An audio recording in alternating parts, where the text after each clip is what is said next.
अपना चेहरा दिखाकर गायब होने वाले प्रोफेसर्स और दूसरे टीचर्स के लिए बड़ी खबर है। अब कॉलेज में कुछ घंटों के लिए चेहरा दिखाकर चले जाने वाले प्रोफेसर्स और दूसरे प्राध्यापक और स्टाफ पर सरकार सख्ती करने जा रही है। उच्च शिक्षा विभाग ने तय किया है कि अब कॉलेज में कम से कम 6 घंटे रुकने पर ही पूरे दिन की सैलरी दी जाएगी। सरकार का कहना है कि अगर सरकारी महाविद्यालयों में पोस्टेड प्रोफेसर 6 घंटे से कम समय तक कॉलेज में रुकते हैं तो उनकी सैलरी में कटौती की जाएगी। प्रोफेसर्स और स्टाफ सैलरी कटवाने के बाद छुट्टी ले सकते हैं और इसे लीव मैनेजमेंट सिस्टम में अपडेट किया जाएगा। उच्च शिक्षा विभाग ने professors, associate professors, assistant professor के साथ साथ लाइब्रेरियन, खेल अधिकारी, अतिथि विद्वान और गैर शैक्षणिक स्टाफ के लिए दैनिक और मासिक अटेंडेंस के आधार पर सैलरी जारी करने का निर्देश दिया है।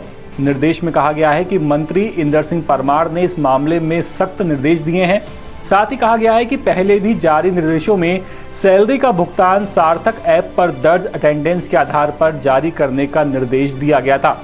सार्थक एनालिटिकल डैशबोर्ड के द्वारा सभी शैक्षणिक और गैर शैक्षणिक वर्ग के लिए इसे लागू किया गया है। इनकी दैनिक और मंथली अटेंडेंस की रिपोर्ट ऐप के डेटा के आधार पर प्राचार्यों को उपलब्ध करवाई जा रही है। साथ ही कहा गया कि प्राचार्य डीडीओ हर शैक्षणिक और गैर शैक्षणिक संवर्ग की सैलरी हर महीने की 30 तारीख को बनाएंगे। इसमें सार्थक ऐप पर दर्ज की गई उपस्थिति और हर वर्किंग डे में कम से कम 6 घंटे की उपस्थिति को देखा जाएगा। तो कुल मिलाकर अगर आप कॉलेज में किसी भी पोस्ट पर हैं तो 6 घंटे तो आपको कॉलेज में रुकना ही होगा, 6 घंटे कम से कम काम करना ही होगा, वरना आपकी सैलरी कटना तय है। अपडेट्स के लिए बने रहिए 10 सूत्र के साथ। नमस्कार।